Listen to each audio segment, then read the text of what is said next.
Hello student, कैसे हैं आप सब। आई होप कि आप लोग सब अच्छे होंगे और मज़े से होंगे। मैं मैथ्स गुरु और आज मैं फिर से आपकी सेवा में हाजिर हूँ। आप सभी का स्वागत है आपके अपने यूट्यूब चैनल मैथ्स गुरु में। हम यहाँ पढ़ाते हैं क्लास 10 की मैथ, जिसकी मैं एक्सरसाइज 5.3 करा रहा हूँ। इससे पहले मैं एक्सरसाइज 5.2 पूरी कंप्लीट करा चुका हूँ। लिंक डिस्क्रिप्शन में दे दूंगा। अगर जो भी चैनल पे नया है तो प्लीज़ वो वहाँ से जाकर देख सकते हैं। और जिन्होंने भी चैनल को अभी तक सब्सक्राइब नहीं किया है तो प्लीज़ चैनल को सब्सक्राइब करें, ज़्यादा से ज़्यादा लोग तक पहुँचाएँ और शेयर करें, और जिन्हें वीडियो पसंद आए वो लाइक करें। तो एक्सरसाइज 5.3 के मैं 12 क्वेश्चन करा चुका हूँ। आज मैं क्वेश्चन नंबर 13 लेकर आ चुका हूँ और ये इसका लेक्चर रहेगा 14। सही है, जितने भी लेक्चर में प्रोवाइड करें हैं उसके हिसाब से ये लेक्चर 14 रहेगा। तो चलिए स्टार्ट करते हैं। देखिए क्वेश्चन नंबर 13 क्या दे रखा है। 8 के प्रथम 15 गुणजों का योग ज्ञात कीजिए। 8 के प्रथम 15 गुणजों का योग ज्ञात कीजिए। तो गुणज का मतलब क्या होता है, जैसे जिसके फॉर्मूले में मतलब जिसकी गुणा करें तो 8 आए। जैसे प्रथम गुणज क्या हो जाएगा, 8 एकम 8। दूसरा क्या होगा, 8 दूनी 16। तो देखो सबकी गुणा में 8 आ गया। तीसरा क्या हो जाएगा, 8 3 24। सही है, तीसरा ये हो जाएगा। सही है, 8 एकम 8 16 और तीसरा 24। ऐसे तुम चौथा देखना चाहते हो तो चौथा क्या हो जाएगा, 8 इंटू 4 8 चौक 32। और प्रथम 15 गुणजों का योग ज्ञात करना है, मतलब 15 गुणजों का, यानी कि S15 ज्ञात करना है। तो वो कितना आएगा, वो फॉर्मूले के अकॉर्डिंग आएगा। समझ गए। तो गुणज मतलब एक एपी प्राप्त होगी हमें ऐसे। पहला गुणा जो होगा 8 का 8, दूसरा होगा 16, तीसरा होगा 24 और चौथा होगा 32। ऐसे करते करते हमें कितने गुणजों का योग ज्ञात करना है, 15 गुणजों का योग। सही है।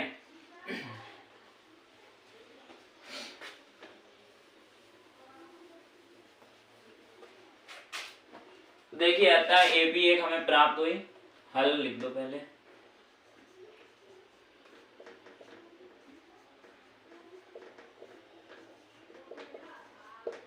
अतः एक एपी प्राप्त हुई। पहला गुणज क्या था, 8, दूसरा क्या 16, तीसरा कितना था 24, चौथा 32। ऐसे डैश डैश करते 15 गुणजों तक याद करना है। ठीक है, 15 गुणजों तक ज्ञात करना है, यानी कि S15 ज्ञात करना है। तो जो जो दे रखा है उसे लिख लेते हैं। ये A1 है, ये A2 है, ये A3 है। तो A बराबर कितना है 8। D निकाल लो। D क्या होता है, A2 माइनस A1। A2 कितना है 16 माइनस 8, कितना हो जाएगा 8। D भी 8 आ गया। और S15 पूछा है, S15 पूछा है। प्रथम 15 गुणजों का योग ज्ञात करना है ना, तो S15 पूछा है। तो फॉर्मूला लगाओ। फॉर्मूला लगा, चूंकि एस एन बराबर क्या फॉर्मूला होता है, एन अपॉन में 2 ब्रैकेट में 2a plus N minus 1 D. सही है। अब जहां जहां एन है वहां वहां कितना रख देंगे 15, क्योंकि हमें S15 निकालना है। इसलिए S15 बराबर क्या हो जाएगा, जहां जहां एन है वहां वहां 15 रख दो। 2 ए की वैल्यू कितनी है 8 प्लस एन की जगह पे कितना रखेंगे 15 माइनस 1 और डी भी 8 निकल के आया। ये तो कट नहीं पाएगा तो ये से ऐसे रहने दो। इसकी गुणा कर दो, 8 दूनी 16, 15 में से 1 जाएगा 14 बचेंगे और गुणा 8। ये 15 अपॉन में 2 16 प्लस 14 की 8 से गुणा करो, 8 चौक 32 के 2 हाथ से लगे 3, 8 एकम 8 और 3 11, 112, 14 8 112। तो देखो ये कितना चल रहा था, ये 15 अपॉन में 2, 112 में 16 को ऐड करोगे तो कितना हो जाएगा 6 और 2 8, 1 और 1 2 और ये 1, ये गुणा में। अब इस 2 से ये काटो, 2 एकम 2, 2 छंग 12, 2 चौक 8, तो ये आ जाएगा 15 गुणा 64 और ये चल गया ये S15। 15 की गुणा कर लो 64 से, 15 चौक 60, 60 का 0, हाथ से लगे 6, 15 छंग 90, 90 और 6 96। तो प्रथम 15 गुणजों का योग आ गया तुम्हारा 960। ठीक है, ये इसका आंसर है।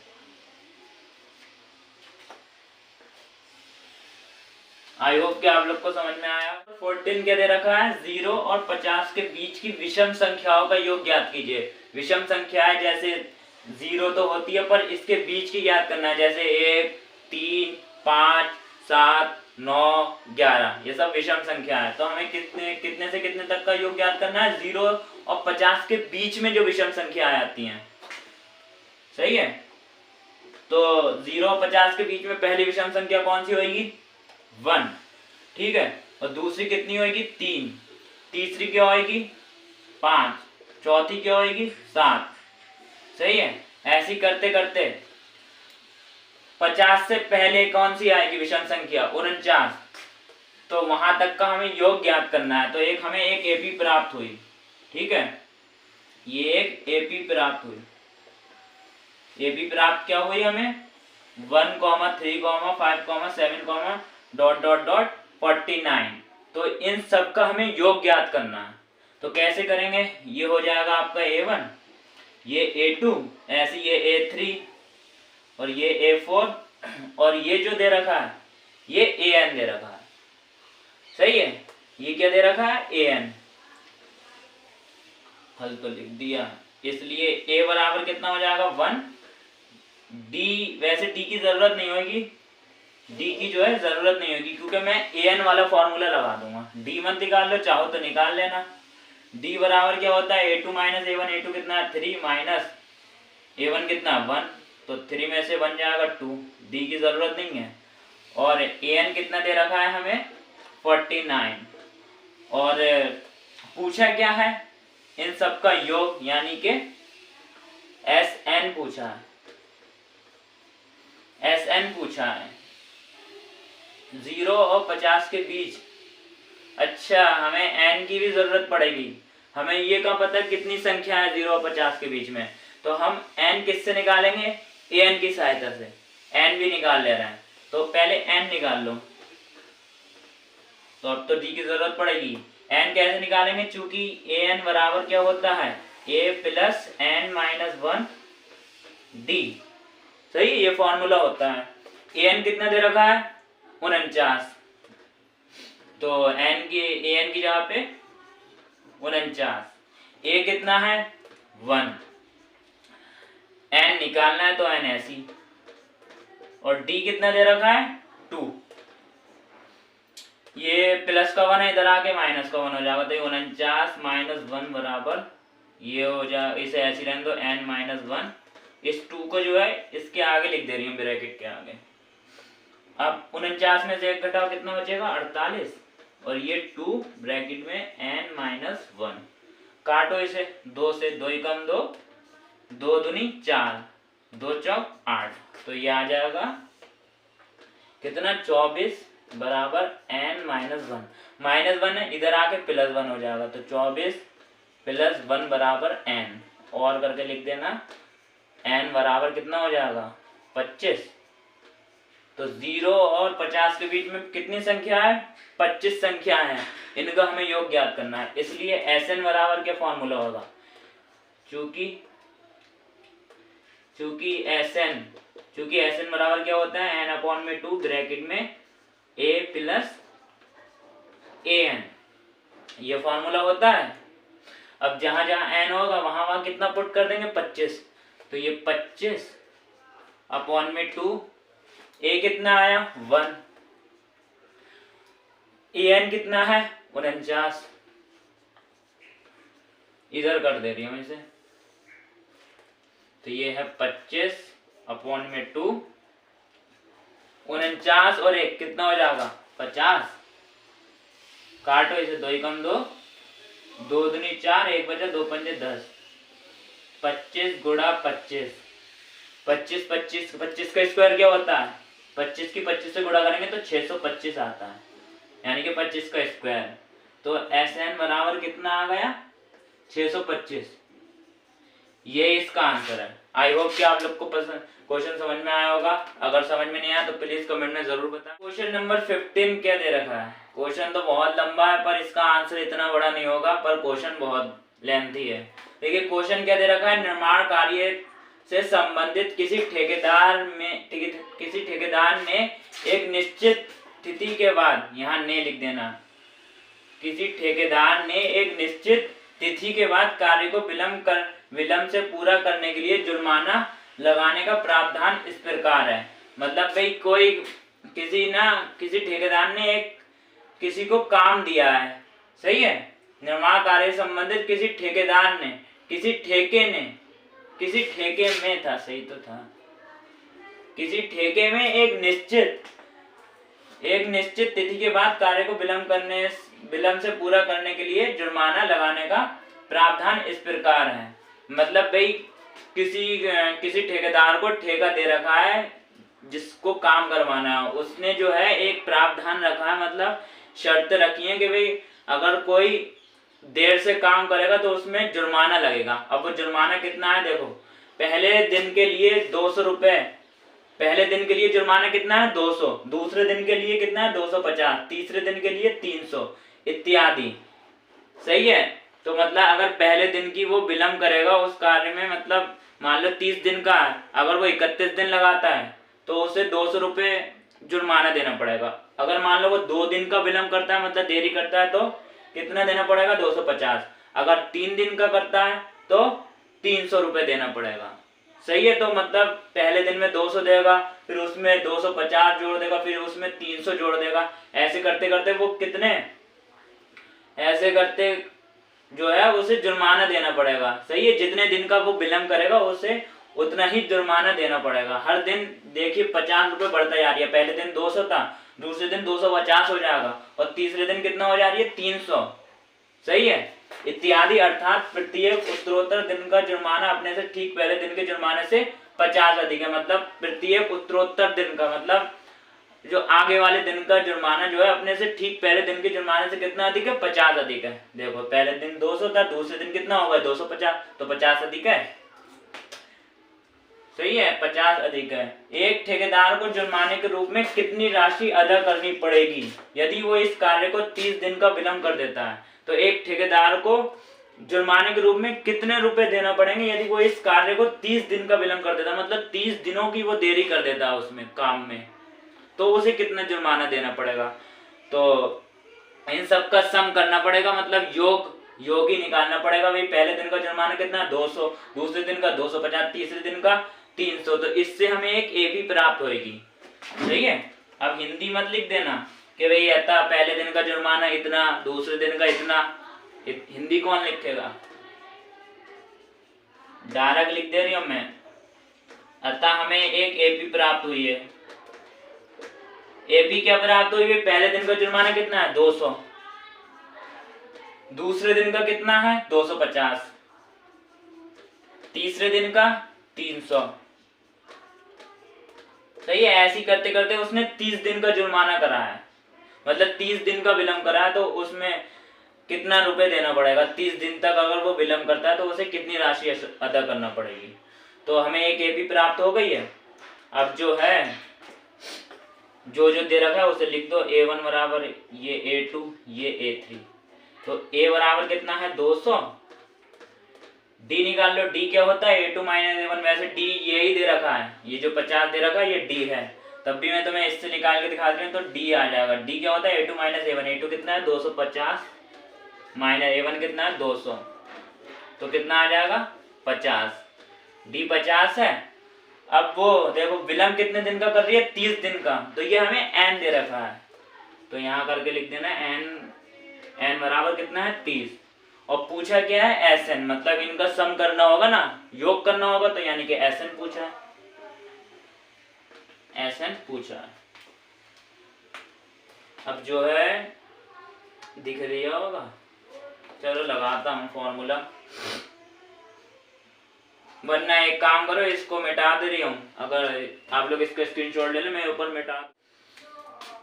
तो Sn का फॉर्मूला लगाओ, चूंकि Sn बराबर क्या होता है n अपॉन में 2 ब्रैकेट में 2a प्लस n-1 d।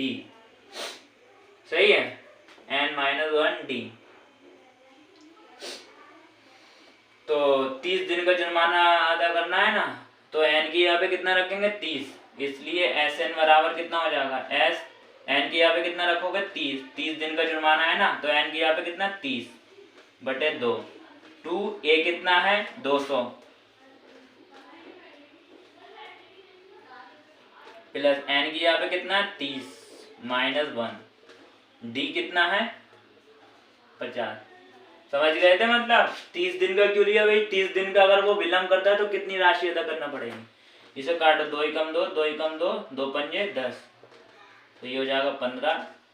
200 की 2 से गुणा करोगे कितना हो जाएगा 400, 30 में से एक जाएगा 29 गुणा 50, तो ये हो जाएगा 15। इसे भी मिटा दे रहा है जो एक एपी प्राप्त हुई थी, ये 400 प्लस, देखो ये 0 है, पहले 0 को लिख दो, अब 5 बचा और 29, 5 की 29 से गुणा करो, 5 नीम 45 के 5, हासिल लगे 4, 5 दूनी 10 और 4 14, 400 और 1450 कितना हो जाएगा 1850, 1850 हो जाएगा ना। 1450 में 400 जोड़ेंगे तो कितना हो जाएगा 1850। अब देखो ये 0 है ना, तो पहले इस 0 को पहले लिख दो, अब 15 बचा और 185 बचा, 15 की गुणा 185 में करो, 15 पंजे 75, 75 के 5, हासिल लगे 7, 15 छंग 90, 15 7 105, 15 अट्ठे 120, 15 अट्ठे 120 और 7 कितना हो जाएगा 127, 127 के 7 हासिल लगे कितना 127 के 7 हासिल लगे 12, 15 कम 15 और 12, 15 और 12 कितना हो जाए 5 और 2 7, 1 और 1 2 27। सही है, तो उसे इतना रुपए जुर्माना देना पड़ेगा S 30, यदि वो 30 दिन का विलम्ब करता है कार्य करने में इतने दिन की देरी करता है 30 दिन की, तो उसे कितना रुपए जुर्माना देना पड़ेगा 27,750 रुपए देना पड़ेगा। सही है, आई होप कि आप लोग को समझ में आया होगा, अगर समझ में नहीं आया तो कमेंट में जरूर बताएं। क्वेश्चन नंबर 16 क्या दे रखा है, किसी स्कूल के विद्यार्थियों को उनके समग्र शैक्षिक प्रदर्शन के लिए 7 नकद पुरस्कार देने के लिए 700 रुपए की राशि रखी गई है। शैक्षिक समग्र मतलब भाई उनकी शैक्षिक मतलब जो क्लास में अच्छा प्रदर्शन करेगा उसके अनुसार। सही है, मान लो जो भाई फर्स्ट आया, फर्स्ट डिवीजन आया, उसे भी सबसे ज्यादा पैसे मिलेंगे, और उस सेकंड आया उससे कम मिलेंगे, जो थर्ड आया उससे कम मिलेंगे। तो ऐसे करते करते कितने पुरस्कार हैं 7 नकद पुरस्कार देने के लिए कितने रुपए की राशि रखी गई है 700 रुपए देना है सभी को, 7 लोगों को। सही है, और शैक्षिक समग्र के अनुसार मतलब उनकी वे जो क्लास में टॉप करेगा उसके अनुसार, जो जिसने वे अच्छे नंबर लाए उसे सबसे ज्यादा मिलेंगे, उससे कम लाए उससे कम मिलेंगे। ठीक है, 7 नकद पुरस्कार देने की राशि रखी गई है यदि प्रत्येक पुरस्कार अपने से ठीक पहले पुरस्कार से 20 कम है। वो कहना है प्रत्येक पुरस्कार अपने से ठीक पहले पुरस्कार से 20 कम है तो प्रत्येक पुरस्कार का मान ज्ञात कीजिए। तो पहले जो दे रखा है उसे लिख लो। भाई क्या दे रखा है, पुरस्कारों की संख्या कितनी दे रखी है 7, तो यानी कि ये क्या दे रखा है n बराबर 7, और पुरस्कार देने के लिए 700 रुपए की राशि, ये क्या दे रखा है 700। पुरस्कारों का सम मतलब पुरस्कारों का योग कितना है 700, ये Sn दे रखा है, Sn बराबर कितना 700, Sn बराबर 700। अब यहां से पढ़िए, यदि प्रत्येक पुरस्कार अपने से ठीक पहले पुरस्कार से 20 कम है, तो हमें मतलब पहला पुरस्कार का मान नहीं पता भाई पहला पुरस्कार कितना मिलेगा। सही है, अगर हमें पहले पुरस्कार का मान पता चल जाए तो दूसरे का हम आराम से निकालेंगे। दूसरे का कैसे निकालेंगे, क्योंकि इन्होंने कह दिया यदि प्रत्येक पुरस्कार अपने से ठीक पहले पुरस्कार से 20 कम है। मान लो भाई पहला पुरस्कार हमने माना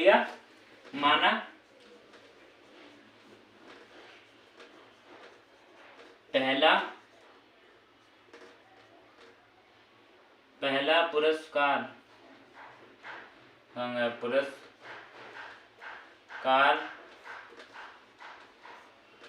का पुरस्कार पहले पुरस्कार की, ऐसे लिख दो, माना पहले पुरस्कार की राशि कितनी है भाई, P मान लो, कुछ भी मान लो, P मान लो, X मान लो, P का मतलब प्राइस, सही है, P मान लिया। तो दूसरे की क्या हो जाएगी, दूसरे की हो जाएगी P माइनस 20, क्योंकि उन्होंने कह दिया अपना प्रत्येक पुरस्कार अपने से ठीक पहले पुरस्कार से 20 कम है, तो दूसरा पुरस्कार अपने से ठीक पहले पुरस्कार से कितना कम होगा, 20 कम होगा।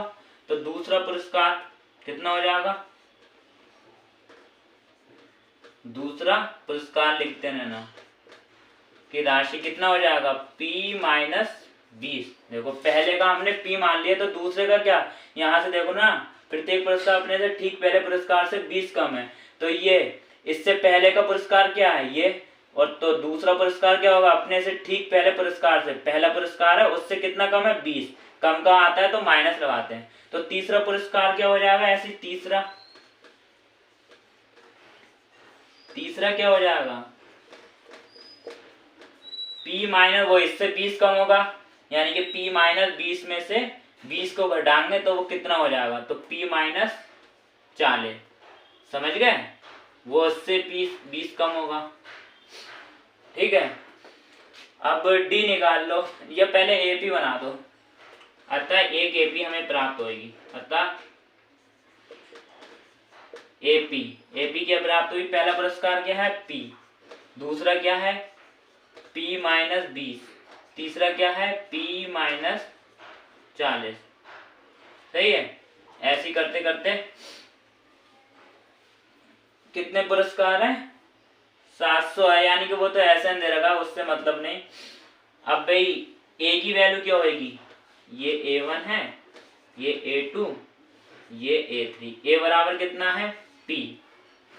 D निकाल लो, D क्या होता है, A2 माइनस A1, A2 कितना है P माइनस 20, माइनस A1 कितना है P, P से P कैंसिल, तो D बराबर कितना आएगा, माइनस के 20, D आ गया माइनस 20। N पता है, SN पता है, और D भी पता चल गया, A भी पता चल गया। अब मान लगा दो, क्या लगाएंगे भाई, फॉर्मूला लगा दो, चूंकि SN बराबर क्या होता है, SN बराबर होता है n अपॉन में 2 ब्रैकेट में 2a plus n minus 1 d, सही है। SN की वैल्यू दे रखी है कितना, 700, तो SN की जगह पे 700, n कितना दे रखा है 7, तो n की जगह पे 7 बटे 2, 2a कितना दे रखा है, a जो है P है, a की जगह पे P, प्लस n कितना है 7 माइनस 1, और d कितना निकल के आया, माइनस के 20, सही है, D निकल के आया माइनस 20, गुणा में कम जगह है, माइनस 20, सही है, D निकल के आया। अब इसे काट दो, 7 कम 7 और ये 2 0 ऐसे, तो ये हो जाएगा 100, ये 1/2 ब्रैकेट में क्या है 2p हो जाएगा, प्लस 7 में पहले इसकी गुणा कर दो, माइनस प्लस की गुणा होगी माइनस, सही है, माइनस प्लस की गुणा होगी माइनस, 7 में से बन जाएगा कितना बचेगा 6, और गुणा क्या है 20, सही है, वो माइनस था, उसकी प्लस से गुणा करी तो माइनस हो जाएगा, और 7 में से बन जाएगा कितना 6, उसकी गुणा में क्या है 20। एक काम करो, ये दो ये ऐसी रहने दो, 1/2, ये हो जाएगा 2p, ये जो है 6 की 2 से गुणा करो, 6 दूनी 12, 1 0 पहले पीछे लगा दो। अब क्या करेंगे, इसमें से 2 कॉमन ले लो, 2 कॉमन ले लेंगे तो अंदर क्या बचेगा p, यहाँ बचेगा 60, 2 से 2 कैंसिल, तो क्या बचेगा, और ये 100 चल रहा है, इधर बचा p माइनस 60, माइनस 60 है, इधर आके प्लस 60 हो जाएगा, तो आ जाएगा ये 100 प्लस 60 बराबर p, और करके लिख देना p बराबर कितना आ जाएगा 160, तो पहला पुरस्कार मिल गया हमें 160, सही है। अब एक काम करते हैं, इधर का मैं मिटाता हूँ, पुरस्कार मिल गया हमें, p की वैल्यू मिल गई 60, तो पहला पुरस्कार कितना आया 60, ठीक है। दूसरा कितना आएगा, इसमें से 20 कम कर दो, क्योंकि उन्होंने बताया ना प्रत्येक पुरस्कार अपने से ठीक पहले पुरस्कार से 20 कम है, तो इसमें से 20 कम कर दो, कितना आ जाएगा 140, 40। तीसरा कितना आएगा 120। चौथा कितना आएगा 100। पांचवा कितना आएगा, इसमें से 20 कम कर दो 80। छठा कितना आएगा 60। सातवां कितना आएगा 40। जो सातवें नंबर पे आएगा उसे 40 रुपए मिलेंगे और जो पहले नंबर पे आएगा उसे 160, दूसरे नंबर पे आएगा उसे 140, तीसरे नंबर पे आएगा उसे 120। सही है, ऐसे करते करते 7 पुरस्कार दे गए हैं। तो ये इसका आंसर है। सही है, पहला पुरस्कार 160, दूसरा आया 140, तीसरा आया 120, चौथा आया 100 और पांचवा आया 80, छठा आया 60 और सातवां आया 40। आई होप कि आप लोग को समझ में आया होगा। अगर समझ में नहीं आया तो प्लीज कमेंट में जरूर बताएं। तो एक काम करते हैं, इस वीडियो में सिर्फ इतना ही। अगर आई होप कि आप लोग को समझ में आया होगा। अगर समझ में आया तो प्लीज चैनल को, अगर समझ में आया तो प्लीज वीडियो को लाइक करें और शेयर करें, और जो भी चैनल पर नया है तो प्लीज चैनल को सब्सक्राइब करें। जिन्होंने इससे पहले की वीडियो नहीं देखी है, पहले वो उन वीडियो को देख लें, उसके बाद इस वीडियो को कंटिन्यू करें। तो आज की वीडियो में इतना ही।